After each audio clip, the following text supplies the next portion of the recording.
देखते हैं question number 1।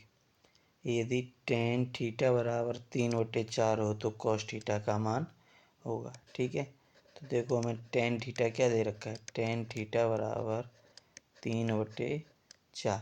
ठीक है, और tan को क्या लिखते हैं, लंब बटे आधार लिखते हैं। ठीक है, यानी ये लंब की वैल्यू हो गई, ये आधार की, और हमें चाहिए क्या, cos थीटा।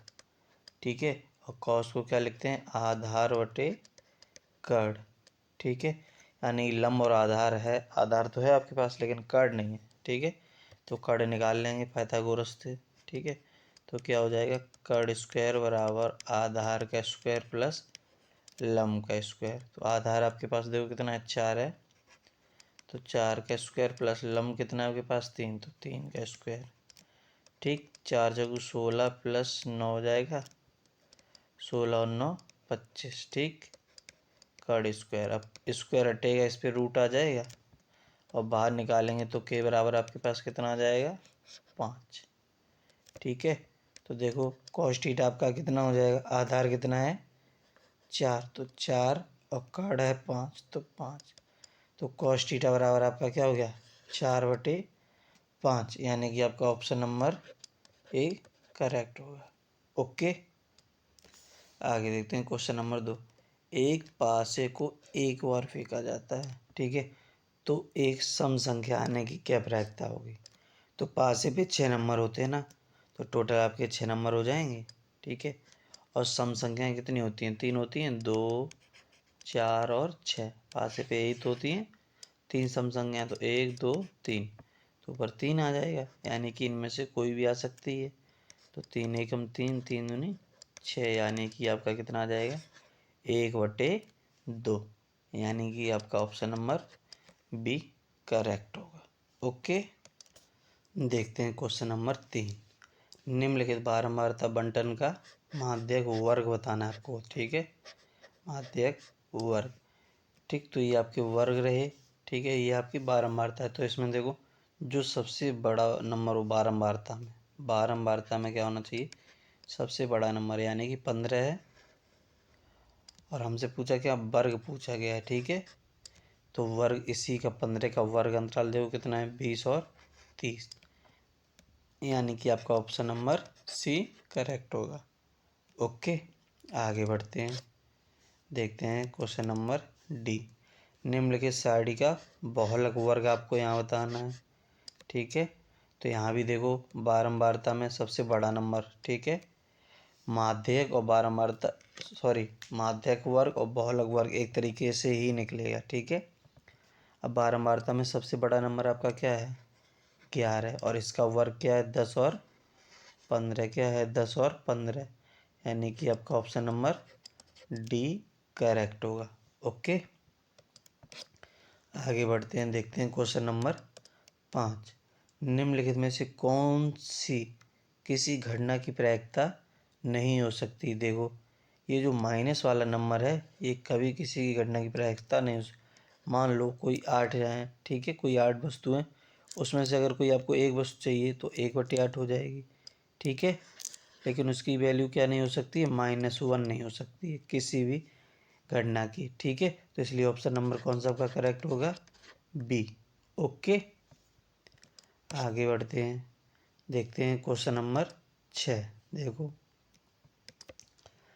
3 cot a बराबर 4, तो 1 - tan स्क्वायर ए अपॉन में 1 + tan स्क्वायर ए का मान होगा।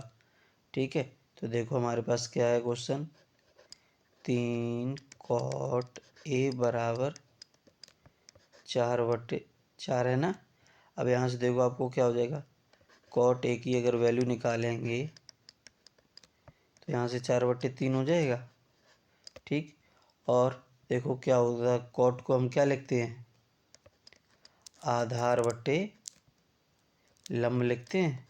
ठीक है, आधार बटे लंब। ओके, अब यहाँ से देखो आपको वैल्यू क्या चाहिए, 1 - tan स्क्वायर ए अपॉन में 1 + tan स्क्वायर ए, इसका मान चाहिए आपको। ठीक है, तो देखो, और tan को क्या लिखते हैं, देखो tan थीटा को और क्या लिखेंगे, लंब बटे आधार, यानी कि कॉट का उल्टा होता है, तो यानी कि लंब बटे आधार। अब देखो वैल्यू रख देंगे, तो 1 माइनस 10, तो 10 की वैल्यू क्या है, पहले लंब है, लंब आपका कितना है 3, तो 3 बटे आधार, आधार कितना है 4, तो इसके बटे में 4 आ जाएगा।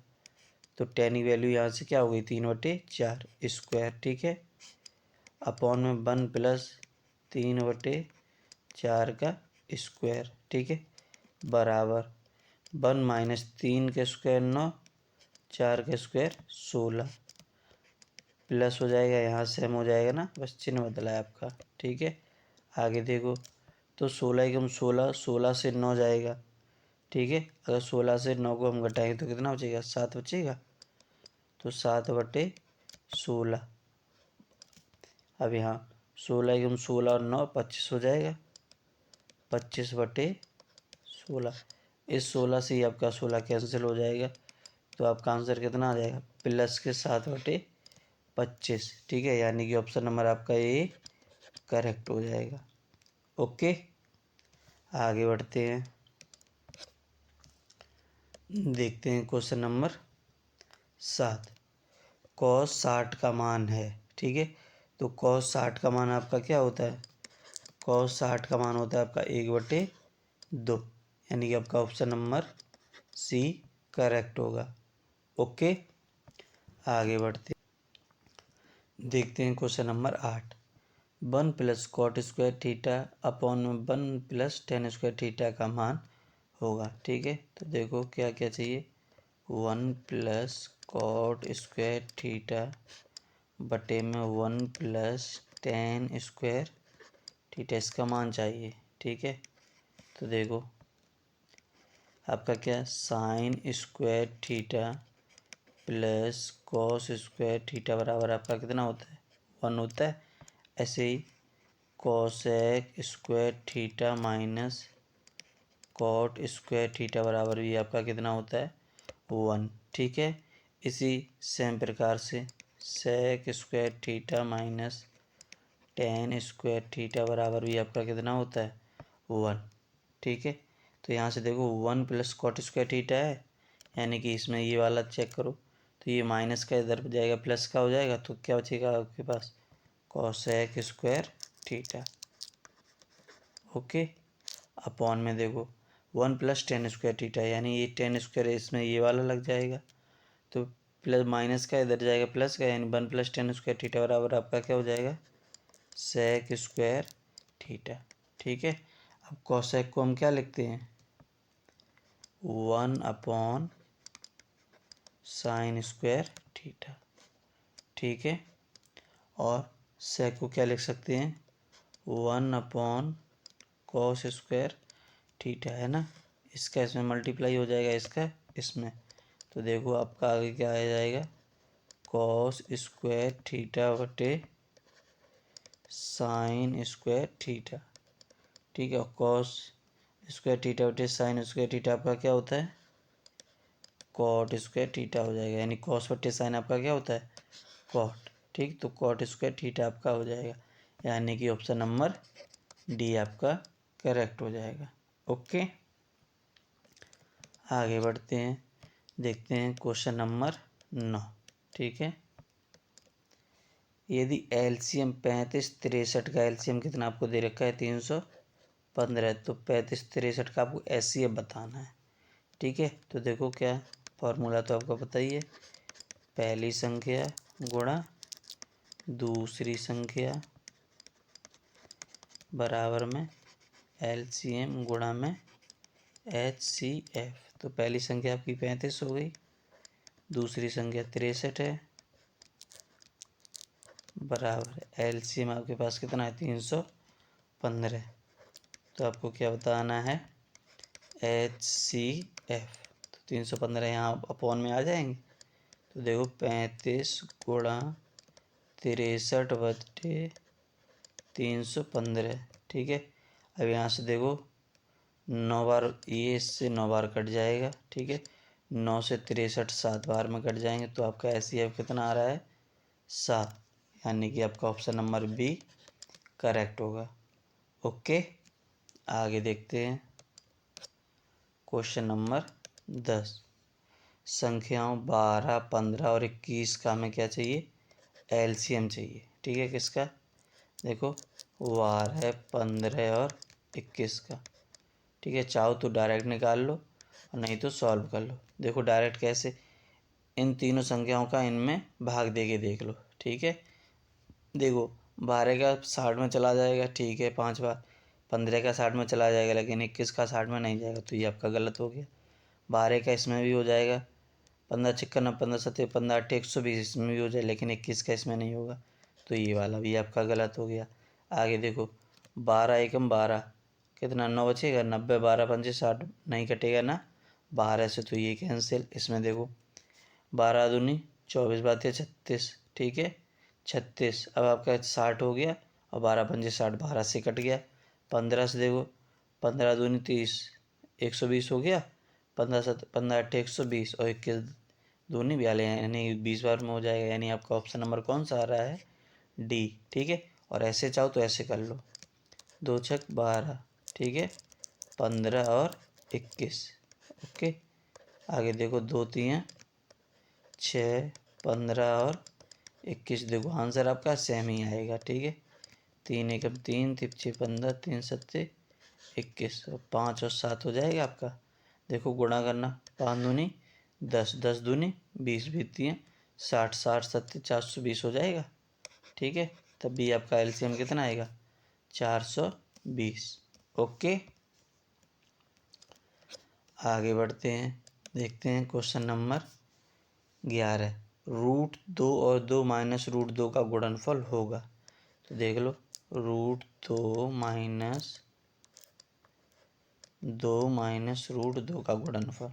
ठीक, तो देखो सॉरी यहाँ माइनस नहीं है, आपका गुणनफल है होना है। ठीक है, तो यहाँ गुणा का चिन्ह लगा दो। अब देखो 2 का √2 में हुआ तो 2 √2 हो गया, माइनस √2 का √2 में हुआ तो 2। ठीक है, अब ये देखो ये आपकी अपरिमेय संख्या है, क्योंकि इसमें रूट आ रहा है और वो भी रूट के अंदर कैसी संख्या है, जो रूट से बाहर नहीं आ सकती है। ठीक है, तो ये एक कैसी हो जाएगी, आपकी एक अपरिमेय संख्या है।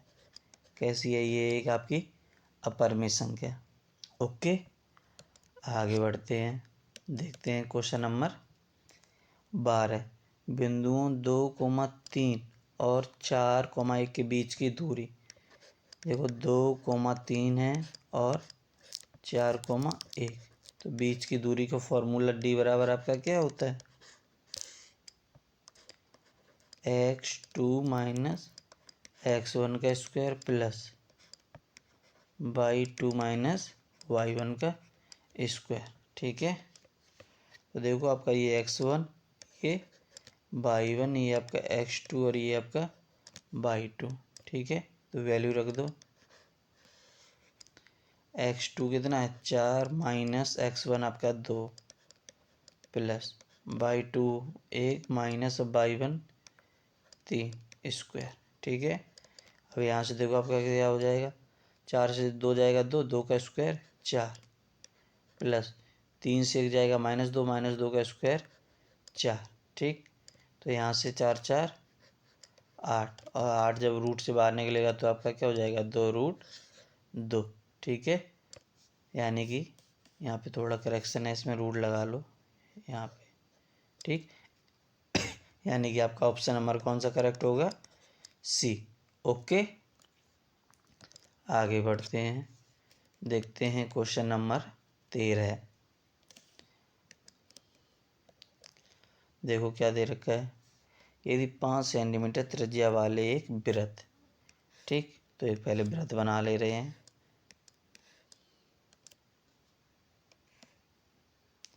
ये आपका वृत्त हो गया। ठीक है, फिर आगे देखो क्या दे रखा है, PQ O से जाने, यानी यहाँ सेंटर हो जाएगा आपका। ठीक है, और यहाँ से जाने वाली एक रेखा, तो एक रेखा खींचते हैं, ये हो गई आपकी। ओके, इस प्रकार मिलती है OQ कितना है, PQ एक स्पर्श रेखा, यानी एक रेखा यहाँ से और खींच जाएगी आपकी, टच होती है ये। ओके, और यहाँ से जॉइंट कर दो, ये आपका बन गया ग्राफ। ठीक है, आगे देखते हैं इसको कैसे सॉल्व करना है। ये आपका पी क्यू और ये आपका ओ हो जाएगा। ठीक है, तो देखो ओ क्यू बराबर आपको कितना दे रखा है 12, तो ये आपका 12 हो जाएगा। ठीक है, और 5 सेंटीमीटर यानी आपकी ये 5 सेंटीमीटर त्रिज्या हो गई। ठीक है, ये आपकी 5 सेंटीमीटर त्रिज्या हो गई। अब आपको क्या बताना है, पी क्यू की लंबाई बतानी है, यानी आपको ये चीज़ बतानी है। ठीक है, ओके, यानी आपका मेन केंद्र को, अब ये 90 डिग्री यहाँ पे एंगल बन रहा है।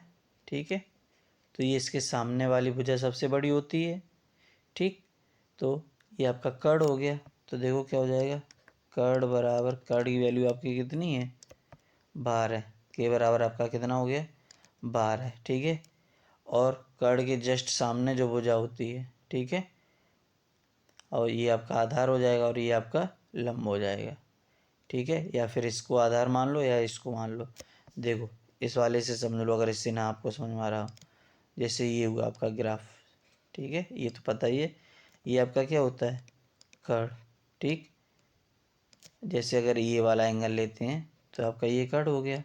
ठीक, अब कर्ण ये हो आपका हो गया, और इसके जस्ट सामने भुजा कौन सी है, जब ये वाली है ना, तो ये आपका क्या होता है आधार, और ये आपका क्या होता है लंब। ठीक है, तो इसी प्रकार से देखो लो, अब आपका देखो ये कर्ण हो गया। ठीक, तो ये आपका आधार हो जाएगा, ये आपका क्या हो जाएगा आधार। ठीक, और ये आपका क्या हो जाएगा लंब, लेकिन वो छोड़ो, सीधी सीधी वैल्यू लिख लो आप। ठीक है, नहीं तो के, या इसको क्या ले सकते हैं ओ क्यू। ठीक, और ओ पी।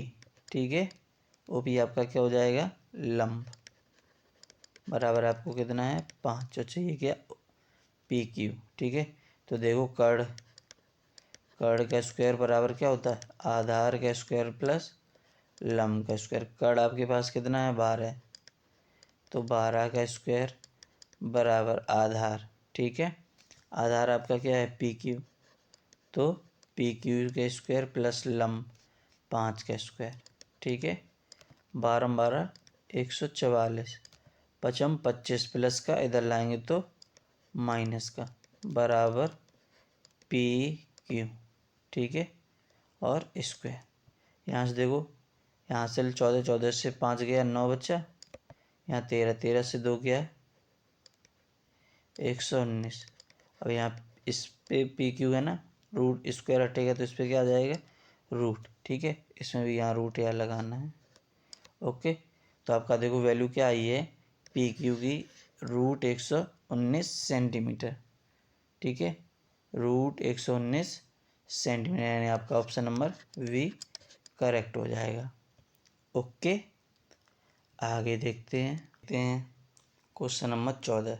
चित्र में क्या दे रखा है आपको, D E parallel B C, यानी कि ये इसके बराबर है। ओके, यदि डी ई बराबर 3 सेंटीमीटर, डी ई या सॉरी ए डी है, ए डी बराबर 3 सेंटीमीटर, यानी ये आपका कितना हो गया 3 हो गया। ओके, आगे डी ई 4, यानी ये आपको 4 दे रखी है, और डी बी बराबर 1.5, यानी ये इतनी आपको 1.5 दे रखी है। ये आपको बी सी ज्ञात करनी है। ठीक है, तो देखते हैं, देखो फिर में आपकी क्या कहती है कि हम क्या ए, ठीक है, डी अपॉन में ए बी लिख सकते हैं, और डी ई अपॉन में बी सी लिख सकते हैं। ठीक है, ए डी बटे ए बी और डी ई बटे में बी सी। ठीक है, क्योंकि जो संख्याएं सॉरी जो भुजाएं आपको पैरेलल दी गई हैं, वो उनका अनुपात भी आपस में कैसा होता है बराबर होता है, इस वजह से। ठीक है, तो अब देखो क्या करेंगे, ए डी की वैल्यू आपके पास कितनी है 3 बटे में ए बी। अब ए बी यानी ये पूरी, तो इस पूरी को जोड़ दो तो कितना हो जाएगा 4.5 हो जाएगा आपका, बराबर डी ई 4, और बी सी आपको निकालनी है। ठीक है, तो देखते हैं, कैंची गुणा हो जाएगा आपका, तो यहाँ क्या हो जाएगा 3BC बराबर 4 गुणा में 4.5। ओके, 4.5 हो गया यहाँ पे आपका। अब तो देखो BC 3 का इधर पक्षांतर हो जाएगा तो भाग में पहुँच जाएगा, तो 4 गुणा 4.5 बटे में 3, 3 से 4.5 1.5 बार में कट जाएगा, क्योंकि 3 एकम 3 पॉइंट लगा, 1 बचा 15 तिपचे 15। ठीक है, अब इसका इसमें गुणा कर दो तो 15 का चौगुना 60 हो जाएगा और एक के बाद पॉइंट लग जाएगा, यानी कि 6 आ गया आपका सेंटीमीटर। तो आपका आंसर BC कितना आ जाएगा 6 सेंटीमीटर। ये आपका कितना आ गया 6, यानी कि आपका ऑप्शन नंबर कौन सा करेक्ट होगा, डी। ओके, आगे बढ़ देखते हैं क्वेश्चन नंबर 15। 6 सेंटीमीटर त्रिज्या वाले एक वृत्त के त्रिज्यखंड का कोण कितना दे रखा है आपको 60। ठीक है, और क्षेत्रफल, त्रिज्यखंड का क्षेत्रफल पूछा है। तो देखो यहाँ पे त्रिज्या यानी R बराबर आपको 6 दे रखा है 6 सेंटीमीटर, थीटा बराबर 60। ठीक है, और देखो त्रिज्यखंड का फॉर्मूला क्या होता है, त्रिज्यखंड का क्षेत्रफल बराबर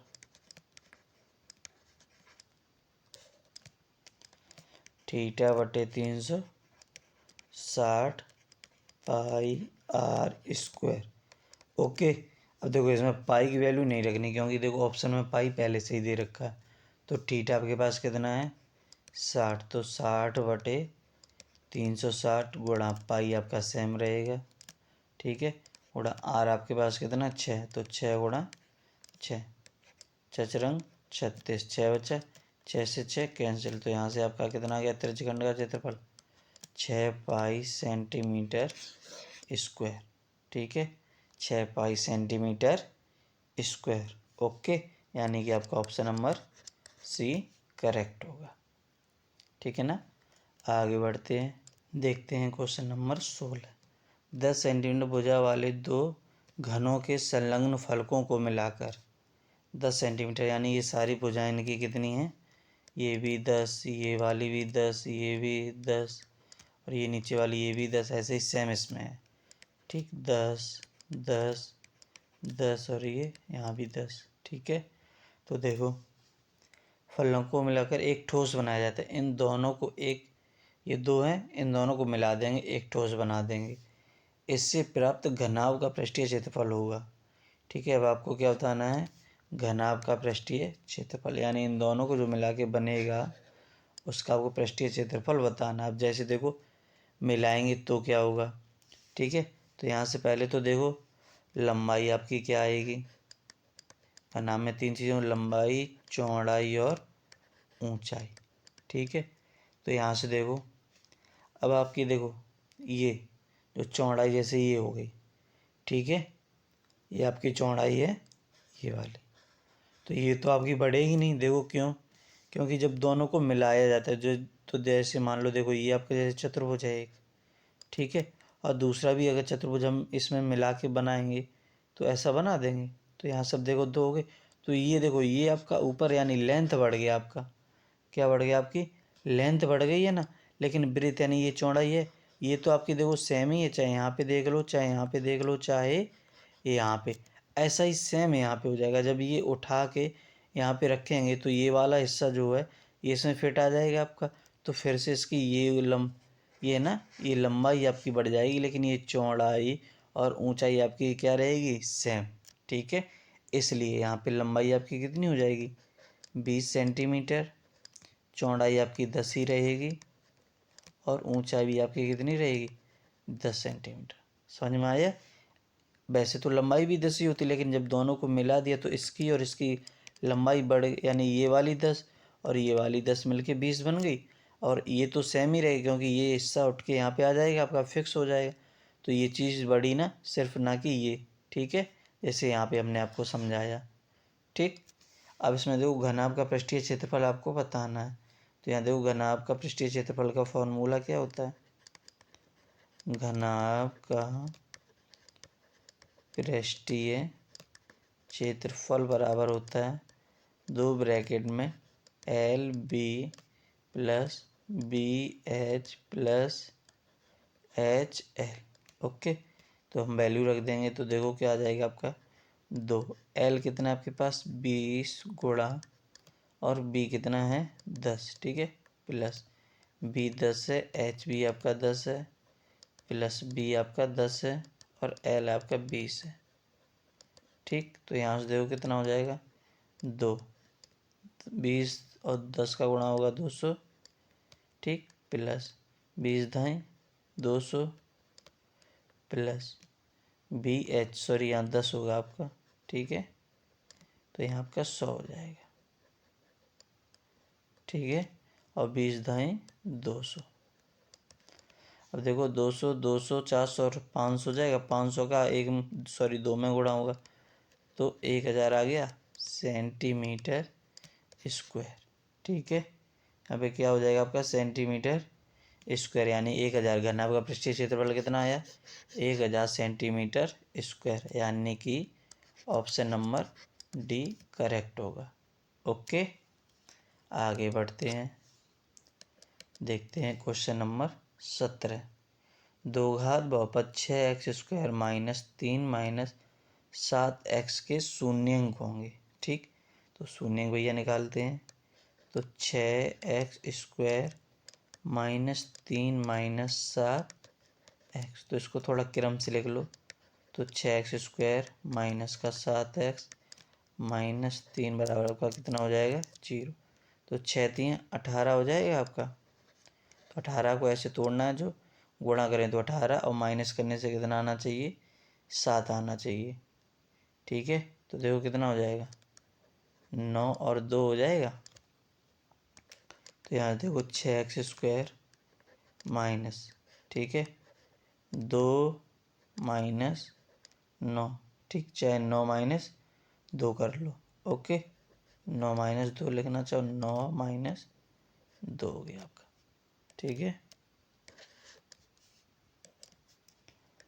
9 से 2 जाएगा तभी तो होगा, ठीक, अगर 2 से 9 को घटाएंगे तो माइनस, फिर यहाँ प्लस हो जाएगा, ठीक है, -3 बराबर 0, यहाँ एक्स और आया है, तो यहाँ देखो आपका क्या हो जाएगा 6x² माइनस का 9x प्लस का 2x माइनस 3 बराबर 0, यहाँ से 3x कॉमन मिल जाएगा आपको, तो 2x 3 दूनी 6, ठीक, माइनस 3, यहाँ से दोनों से प्लस का 1, तो कितना आ गया 2x माइनस 3 बराबर 0, तो एक ब्रैकेट में आपके 2x माइनस 3 हो जाएगा और एक में 3x प्लस 1 बराबर 0, यानी कि दोनों की 0 से तुलना कर दो, तो 2x माइनस 3 बराबर 0, तो 2x बराबर प्लस का 3, तो x बराबर 3/2, ठीक है, इसको 3x बराबर प्लस का 1 बराबर 0, 3x बराबर, ये प्लस का 1 है, इधर जाएगा माइनस का 1, तो x बराबर कितना हो जाएगा -1/3, ठीक है, तो आपके देखो मूल क्या है, शून्य क्या है, x बराबर 3/2 -1/3, ये आपके शून्य का आगे, यानी कि आपका ऑप्शन नंबर कौन सा करेक्ट होगा बी। ओके, आगे बढ़ते हैं, देखते हैं क्वेश्चन नंबर आपका 18, ठीक है, रैखिक समीकरण युग्म 4/3x प्लस 2y बराबर 8 और 2x प्लस 3y बराबर 12 के हलों की संख्या होगी, ठीक है, इनमें से कौन सा, यानी केवल एक हल होगा या अनंत हल होंगे या 2 होंगे या कोई नहीं, तो देखो हल को कैसे चेक करेंगे, A1/A2 इस फॉर्मूले से, ठीक है, B1/B2 बराबर C1/C2, ठीक है, तो देखते हैं A, ठीक है, A1/A2, यानी ये आपका A हो गया A1 और ये आपका क्या हो गया A2, ऐसे ही आपका B1 हो गया और ये आपका B2, ये आपका C1 और ये आपका C2, ठीक है। तो A1 देखो कितना है आपका 4/3 बटे में, A2 आपका कितना है 2 बराबर, B1 है आपका 2 बटे में B2, B2 देखो आपका कितना है 3 बराबर, ठीक है। C1 आपका कितना है 8 और C2 कितना है आपका 12। तो यहाँ से देखो इसके बटे में 1 लिखेंगे तो 1 का 4 में गुणा और इसका इसमें गुणा, ठीक। तो 4 एकम 4 और 3 दूनी 6 बराबर 2/3 बराबर 8/12, ठीक है। तो 2 दूनी 4, 2 3 6, 4 दूनी 8, 4 3 12। तो देखो यहाँ से क्या आया 2/3 बराबर 2/3 बराबर 2/3। यहाँ पे देखो तीनों वैल्यू एक दूसरे के इक्वल आ रही हैं, ठीक है। तो इसके क्या हल होंगे, तो ये फिर अनंत में जाता है, किस में जाता है अनंत हल में, ठीक है। यानी कि आपका ऑप्शन नंबर कौन सा करेक्ट होगा बी, क्योंकि ये तीनों इक्वल हैं, A1 A2 B1 B2 और C1 C2। ओके, आगे बढ़ते हैं, देखते हैं क्वेश्चन नंबर 19। देखो दो घात समीकरण 3x² माइनस 4√3x प्लस 4 का विभक्तर हमसे पूछा गया है, ठीक है। यानी कैपिटल D बराबर पूछा है। तो यहाँ से क्या होता है B² माइनस 4AC।